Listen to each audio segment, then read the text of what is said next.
د چمن پرلت دغه ماشومان چې کم عمره ماشومان دي دا هم دا راغلي دي څوک په زړو خرڅولو پسې راغلي دي. دغه چوټو ته تاسو وګورئ په دغه باران کې ګورئ چوټې هم شکېدلې دي د دغه ماشومانو.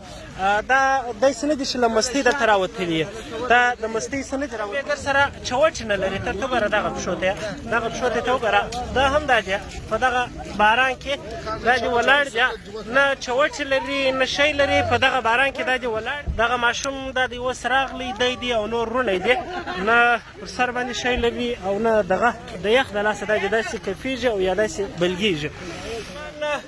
دلته دا دي ولاړ دي.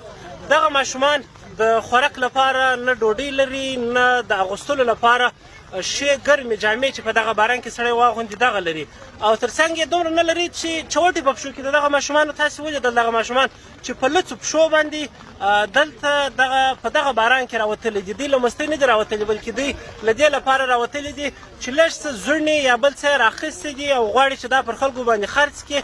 بیا هغه 100 روپۍ اتیا روپۍ 50 روپۍ دغه په دغه باران کې تر خپلې مور تر خپل کور د انسانانو پورې ورسوي.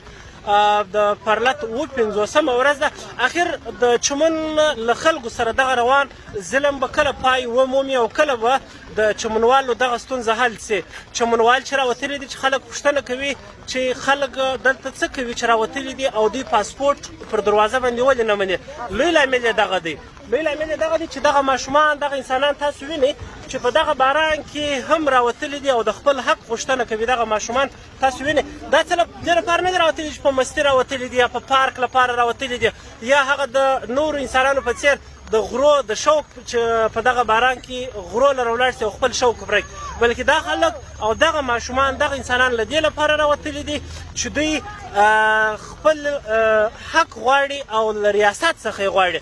هغه چا ویلي دي چې ریاست خو مور و پلار وي خو مور و پلار دغسې وي چې ماشومان یې په دغه باران کې لڅې پښې ولاړ وي او وایي دغه یخ ته کړېږي ژړېږي او ککېږي خو بیا هم څوک رحم نه پرې کوي.